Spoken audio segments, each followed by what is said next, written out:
የፈራሁት ነገር መጣ ድሆ ድሆ ነው የሚባለው። በጣም ነው ያዘንኩትኝ ሩታ ዛሬ ላይ እንደዚህ ራሷን በሽታ ላይ በመጣሏ ራሷን ለህመም ማጋለጧ በጣም ነው ያሳዘነኝ። በጣም ማለት ነው።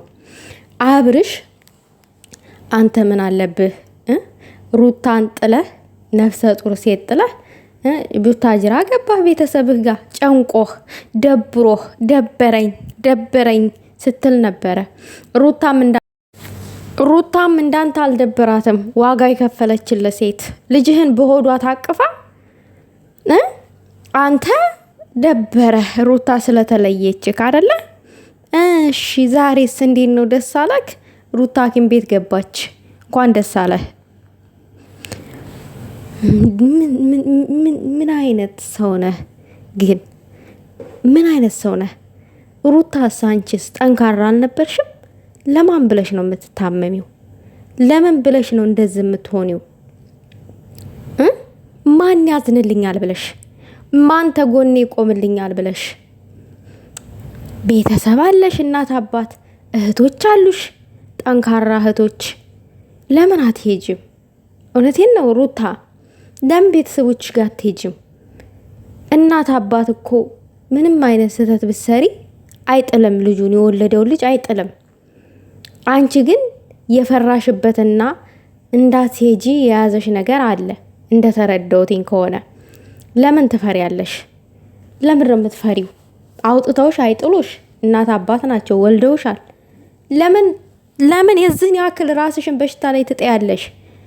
ስለምንድን ነው እንደዚህ የምትሆኒው? ሩታ ገና እኮ ብዙ የሚጠብቅሽ ነገር አለ። ወጣት ነሽ፣ ገና ወጣት ነሽ። ያልተኖረ ህይወት አለሽ ገና። እንዴ የአንቺ ህይወት ከአብርሽ ጋር ካልሆነ አይሳካም ማለት ነው? ቀጣይነት የለውም ማለት ነው? ለምን? እኔ በፊት በጣም ጠንካራ ነበርሽ። አሁን ያ ጥንካሬሽ ጠፍቷል። ነገሩ ምን ታደርጊ? ለዛውም ጠንካራ ነሽ። ስንትና ስንት ነገር ታግዘሽ አለፍሽ። ስንትና ስንቱን ታገሹ የኔ እናት። ተቃጥለሻል። የሚረዳሽ አጣሽ እንጂ ስንት በሆድሽ በልብሽ ረመጥ አለ። ልብሽ ቢከፈት ልብሽ ውስጥ እሳት አለ።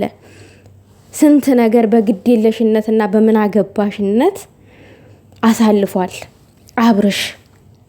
አንድ ጊዜ ሌላ የድሮ ፍቅረኛዬ ናት ይችኛዋ ስትሄድ ይችኛዋ ተተካች።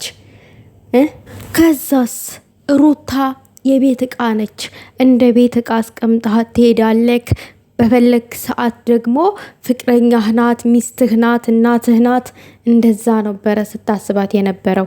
ከዛ የታገሰ ልብ አንድ ቀን መቁረጡ አይቀርም አይደለ? አሁን ቆረጠች፣ ተስፋ ቆረጠች። አሁን ላይ ማለት ነው። ልክ ተስፋ አስቆረጥካት። በስተመጨረሻ ምን ሆነ? የእሷ ዕጣ ፋንታ ይኸው መታመም፣ አልጋ ይዞ ሐኪም ቤት መተኛት ሆነ። እንኳን ደስ አለህ አብርሽ፣ እንኳን ደስ አለህ። ይህንን አይደል የፈለግከው? እንኳን ደስ አለክ።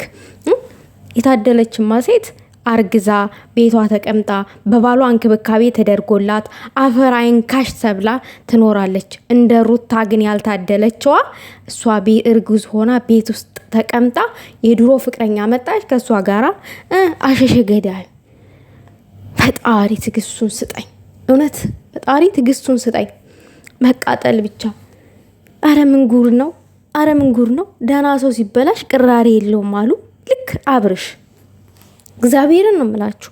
እኔ በጣም ነው የተናደኩትኝ። ሩታን ለእንደዚህ አይነት ደረጃ በመድረሷ በጣም ተናድጃለሁኝ። በጣም ማለት ነው። እንዴ ምን ትሁን ይች ልጅ? ምን ትሁን? በቃ አፈር ውስጥ እኮ ካልገባች በስተቀር እኮ አሁን መታመሟ እንኳን አስደንግጦት እንኳን የሚመጣ አይመስለኝም። አዎ መድኃኔዓለም ብቻ። ሩታዬ ሁለት ነፍስ ነሽ። ራስሽን ጠብቂ። እኔ ማለት እንፈልገው ላንቺ ራስሽን በተሻለሽ መጠን ጠብቂ። ቀላል ነገር አይደለም። ገብቶሻል? እርግዝና ቀላል አይደለም፣ ከባድ ነው። ነገር ግን ራስሽን መጠበቅ አለብሽ። ገባሽ? አላቅ ውዶቼ፣ እኔ እንጃ እኔ ምን ማለት ራሱ እንዳለብኝ እኔ አላቅ።